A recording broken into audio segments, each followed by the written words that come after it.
Good afternoon, everyone. Here at CIMA, we're finding more and more students undertaking the CIMA qualification in England through an apprenticeship. That can be either through a level 4 accounting apprenticeship where you would study the CIMA certificate in business accounting, or through a level 7 accounting apprenticeship where you do the full CIMA qualification.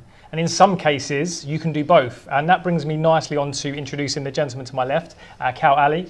Kалі is a CIMA apprentice. He works for an organisation called Rambo, and he's successfully completed his level 4 apprenticeship and now is moving on and is continuing his CIMA qualification with a level 7 apprenticeship. So Kалі, thank you for coming in to share your experiences. So to start, could you let the audience know a bit more about yourself, your role, and your organisation? Yeah, absolutely. My name's Kалі. I am a project coordinator for a company called Rambo. Rambo are a Danish engineering and management consultancy firm. So works in sort of the construction sector mainly, with some really interesting projects. I myself am a project coordinator, so I work quite closely with project management, business controllers, financial controllers, to provide insight and analysis on project performance. Right, yeah. So as you mentioned, I started my level 4 apprenticeship with Rambo, completed that December 2018, and I began my level 7 in March 2019. And I'm currently just rattling through my operational level, hoping to sit the case study in November. Brilliant. So far, so good then. So far, so good, yeah. Fantastic. So if we start at the beginning, why did you choose an apprenticeship, and why did you choose a CIMA apprenticeship as well? Yeah, so CIMA I chose because of the strength of the qualification. So it was very much from the people I know who studied CIMA themselves or worked in finance. It has a reputation as being a qualification that can open doors for you, and also a qualification that might be difficult to get in the doors you want to if you don't have. On top of that as well, I'm not really a looking back at finance numbers kind of guy. I'm very much I like looking at data, looking forward and helping use that to move a business forward and drive growth. So CIMA kind of marries up the financial side and the organisational management side really well. So that really interested me.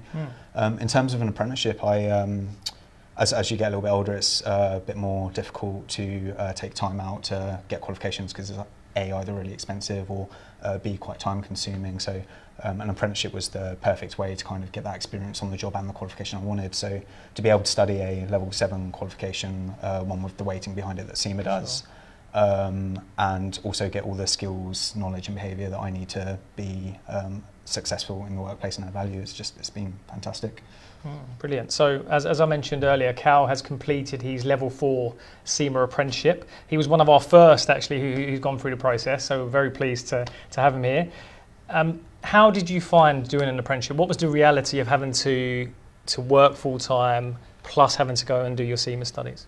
So for me, I've kind of seen both sides of it. So I've seen people who are going through sponsorship and having to manage their own time to get the same qualification. And I've seen people who've gone to uni, done accounting and finance. Doing an apprenticeship is fantastic because I think the level of support you get is it's vastly more than what I feel you'd get if you were sponsored or if you're at uni. So on top of having CIMA support me, I also have my tuition provider BPP. I have Rambo supporting me, and I've got some really good role models who are CIMA qualified in Rambo as well. So really it's just the level of support you get, having that one day off a week to actually be able to go focus on your studies and not have to worry about deadlines. That's fantastic. And at the same time, just also using that 20% to develop yourself, so not just in the knowledge sector, but getting the skills and behaviour. So, yeah, and I think that's an important point for anyone that's considering an apprenticeship is the CIMA qualification remains the same, but there are additional supports, there is additional benefits that you receive as part of being on an apprenticeship program to develop some real practical skills and behaviours. And a big part of an apprenticeship is at the end of your time on that apprenticeship, you have to undertake something called an endpoint assessment, which is a mix of an exam and writing up your experience. As I said again, Kалі was one of our first. I think he's one of our first submissions for one element of that. How did you find the endpoint assessment, firstly? And the second part of that question is, has that helped you now you've progressed on through the CIMA qualification? Yeah, so for those that don't know, the endpoint assessment is split into two pieces, the EPA 1 and the EPA 2. So the EPA 1 is similar to your case study, so it's a role simulation exam. I found that really good actually. It felt like a really indicative example of the kind of things you would get asked in a finance function in the workplace. So it's very much putting yourself in the shoes of a finance professional and answering the kind of questions you would answer. On top of that as well, I feel really prepared for my case studies this year, because knowing that I've got that little bit of exposure of case study style exam means that I'm quite kind of, I know what to expect for this level. More familiar with... Yeah, exactly. In terms of the EPA2, the portfolio is a bit more of an unknown quantity, which was a bit more difficult. You have to demonstrate you can meet, I think it's about 30 odd skills.